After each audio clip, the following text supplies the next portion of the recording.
السلام علیکم یا صاحب العصر والزمان وافظان مرشد عبد حیدر۔ ہم 85% غیر شیعہ مسلمانوں کے عقائد کیوں اپنائیں؟ کیا وجہ ہے کہ ہم ان عقائد کے اوپر چلیں؟ وہ کیا عقائد ہیں یہ ہم اس اوپر ڈسکس کر لیتے ہیں۔ سنی، اہل حدیث، بریلوی، دیوبندی، وہابی، غیر شیعہ یعنی کہ جو غیر شیعہ ہیں، ان کی جو شریعت ہے، ان کے عقائد ہیں، ان کے جو ہیروز ہیں وہ ذرا مینشن کیے ہوئے ہیں۔ ان کا ماننا ہے کہ ان کا ماننا ہے غیر شیعہ کا نسل انسانی بہن بھائی کی شادی سے چلی، یعنی آدم علیہ السلام کے جڑواں بیٹی بیٹا شام کو پیدا ہوتے اور بیٹی بیٹا صبح کو پیدا، ان کی آپس میں شادی کر دی جاتی، رہے تو بہن بھائی، یعنی کہ بہن بھائی کی شادی سے نسل انسانی چلی، پوری آدم علیہ السلام کی جو اولاد ہے۔ اب یہ سننے سے ہی مطلب گریز آتا ہے کہ بہن بھائیوں کی شادی سے، جی اللہ کے ہاں مجبوری تھی، بھئی اللہ کو کوئی مجبوری نہیں ہوتی، جو آدم علیہ السلام کو اما ہوا دے سکتا ہے ان کے بیٹوں کو بھی بیویاں دے سکتا ہے۔ دین کا علم آل رسول صلی اللہ علیہ وآلہ وسلم کو چھوڑ کر غیر سید سے، غیر آل رسول سے لیتے ہیں، یعنی کہ وہ لیتے ہیں نا، مطلب باقی ٹاپ لسٹ میں ان میں ہے حضرت ابو ہریرہ رضی اللہ تعالیٰ عنہ، یعنی کہ یہ آل رسول نہیں ہے، نہ ہی یہ سید ہیں، یہ تو نبی پاک کے آخری زمانے میں، یعنی کہ آخری 3 سالوں میں تقریباً یہ اسلام قبول کیا انہوں نے، تو سارا دین ادھر سے لیا گیا۔ جبکہ مولا علی، مولا حسن، مولا حسین موجود تھے، لیکن اس کی موجودگی میں دین، ان کی موجودگی میں دین ان سے لیا گیا۔ تو ہم کیوں مانیں؟ مطلب کیا وجہ کیا ہے کہ مطلب ہم اس کو مان لیں؟ ان کے ہاں امام حسن خلفاء راشدین میں بھی شامل نہیں ہے۔ آپ نے سنا خلفاء راشدین میں امام حسن کا نام نہیں ہے۔ ان کے ہاں 7واں امام یزید ہے، تو بھئی ہم کس طرح ان کو فالو کریں کہ مطلب کیا وجہ کیا ہے ہم اس کو مان لیں؟ ان کے ہاں مولا علی سمیت ان کی تمام اولاد جو کہ امام ہے، یعنی کہ جن کو 12 امام کہا جاتا ہے، یہ من گھڑت امام ہے، یعنی کہ یہ اصلی امام ہے ہی نہیں، یہ غلط امام ہے، یہ شیعوں کے بنائے ہوئے امام ہے، مولا علی اور ان کی اولاد۔ ان کے مطابق آل رسول کے امام کو چھوڑ کر الگ 14 انہوں نے 12 امام بنا لیے۔ جی 4 امام انہوں نے الگ بنائے ہیں اور جو 12 بنائے ہیں وہ الگ بنائے ہیں، ٹھیک ہے۔ ان میں 7واں امام یزید بھی ہے۔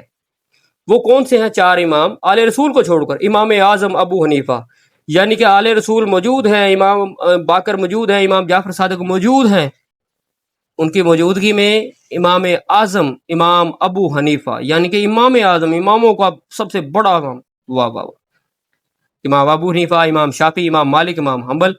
بات سمجھ رہے میری؟ مطلب نبی پاک کا تو فرمان تھا قرآن اور اہل بیت کو مضبوطی سے تھام لینا، کبھی گمراہ نہیں ہوگے، اور یہ ہمیشہ اکٹھے رہے گی یہاں تک کہ حوض کوثر پر میرے ساتھ آ کر ملے گی۔ تو مطلب امام بھی الگ بنا لیے، قرآن کا ترجمہ، تفسیر، تمام احادیث غیر آل رسول صلی اللہ علیہ وآلہ وسلم سے انہوں نے لیا۔ جن کو بھی انہوں نے مذہبی ہیرو مانا، اعلیٰ درجے کے جنتی مانا، اوہ ہوئے ہوئے، یہ بہت بڑی بات ہے اور میں پوری ذمہ داری سے کہہ رہا ہوں، جن کو بھی انہوں نے اپنا مذہبی ہیرو مانا، اعلیٰ درجے کا جنتی مانا، لا الہ الا اللہ محمد رسول اللہ، یہ سنیوں کے مطابق، لا الہ الا اللہ محمد رسول اللہ علی ولی اللہ، یہ شیعوں کے مطابق، ٹھیک ہے۔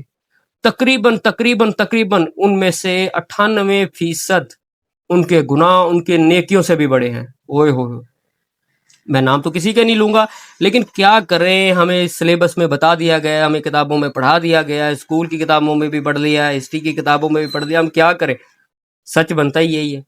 مثلا ان کے گناہ کیا تھے کہ آل رسول صلی اللہ علیہ وآلہ وسلم کے خلاف سازشیں کرنا، ان کا علم مسخ کرنا، ان کو شہید کرنا، ان کا حق مارنا، ان کے چاہنے والوں کو سزا اور شہید کرنا، آل رسول صلی اللہ علیہ وآلہ وسلم کو گالیاں دینا، قرآن جلانا، دین میں اضافہ کمی کرنا، مصیبت میں ساتھ چھوڑ جانا، اوہ محمد صلی اللہ علیہ وآلہ وسلم کے ساتھ بدتمیزی کرنا، یہ اتنے بڑے گناہ ہیں، ان کے سامنے ان کی نیکیاں کیا معنی رکھتی ہوں گی؟ یعنی کہ یہ سارے گناہ کیے، اور یہ میں نے کلمہ، اور کلمہ وہ چیز ہے کہ ایک مسلمان جھوٹا کلمے کی قسم کیوں کھائے گا، کلمے کی جھوٹی قسم کیوں کھائے گا؟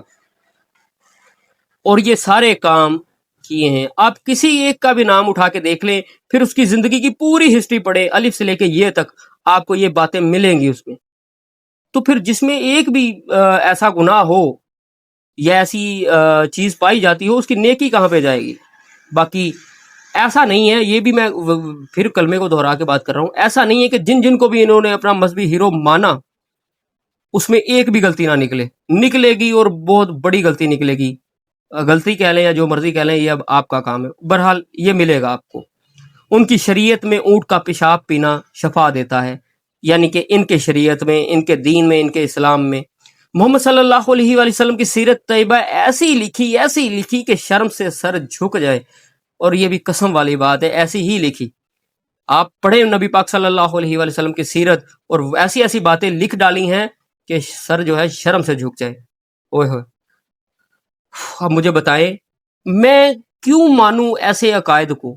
میں کیوں مانوں؟ مطلب جو سن کے بھی گھن آتی ہے وہ کیوں؟ مطلب اونٹ کا پیشاب پینے میں شفا ہے؟ کیا حلال چیزوں میں اللہ پاک نے شفا نہیں رکھی؟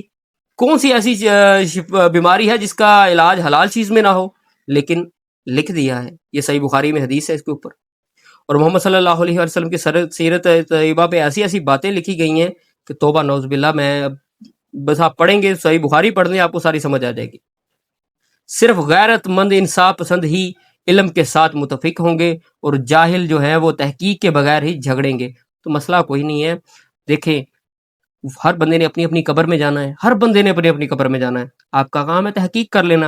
اور جو میں نے باتیں کی ہیں ان میں سے ایک بھی غلط ہو تو جو آپ چاہیں مجھے سزا دے سکتے ہیں. لیکن یا تو کہہ دیں کہ علم حاصل کرنا چھوڑ دیں، کتابوں مطلب اگر آپ چاہتے ہیں کہ ایسی باتیں نہ ہوں تو وہ کتابوں میں مٹا دیں نا، وہ کتابیں، وہ لفظ مٹا دیں وہاں سے. وہ کتابیں مطلب کہاں سے مٹائیں گے؟ حدیثوں کو مٹائیں گے، قرآن کی آیتوں کو مٹائیں گے، کہاں سے ایسے کام کریں گے آپ؟